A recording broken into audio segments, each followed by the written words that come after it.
The launch of the 49,000 square meters ALP North Industrial Park was officiated by Tony Selman, the CEO of Africa Logistics Properties, who acknowledged that the initiative, being the first in Nairobi and in Africa, is expected to improve efficiency in logistics and distribution. And we found that with our occupiers that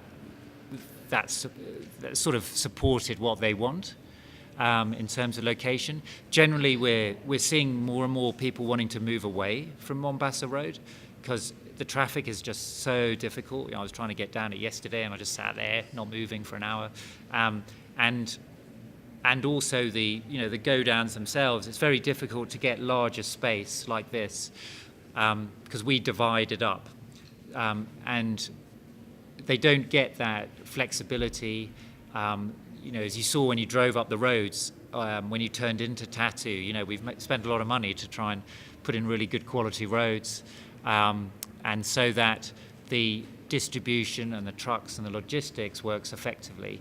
It's also quite a nice operating environment up here because you're just away from all the Mombasa Road congestion. So we think it's quite effective, and hopefully, the proof will be the companies that are here and how they operate and if they're happy. He added that the project will boost the economy as it shall create jobs. This is creating international standard infrastructure for Kenya, and we've done it as a private enterprise.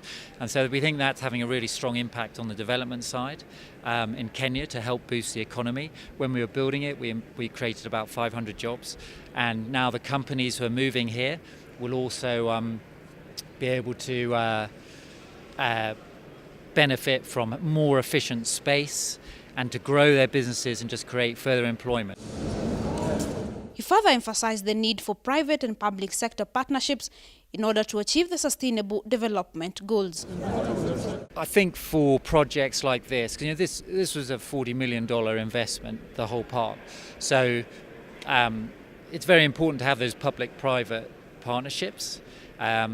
We have found the government and county departments that we deal with in terms of permits and everything else we need to build this plant, build this project. They've been very very helpful and supportive, and so we think it's been a good step forwards in that sense, and we can help speed up the delivery of this infrastructure, which if the government alone was to do it would take probably longer because they're obviously managing lots of other projects and roads and all the other projects they're trying to do.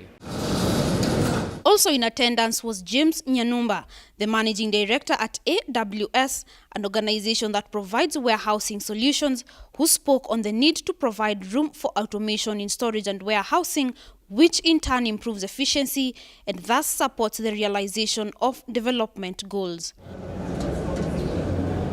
It is one of those areas where we want to be industrialized, an industrialized country, which we had actually started earlier before even we came to Vision 2030. We had Vision 2020, where we wanted to be an industrialized country, whereby we are supposed to do most of our things using even the machines because it is much easier and more efficient. The already existing warehouses, which are referred to as Grade C, are fragmented, of low quality, and do not allow the use of automation technology to improve efficiency. This results in a 40% rise in consumer good prices, health issues, and damaged stock. The new facility seeks to tackle all this as it supports the country's agenda to boost the manufacturing industry. For BrandPlus TV Business News, I am Daisy Wambua.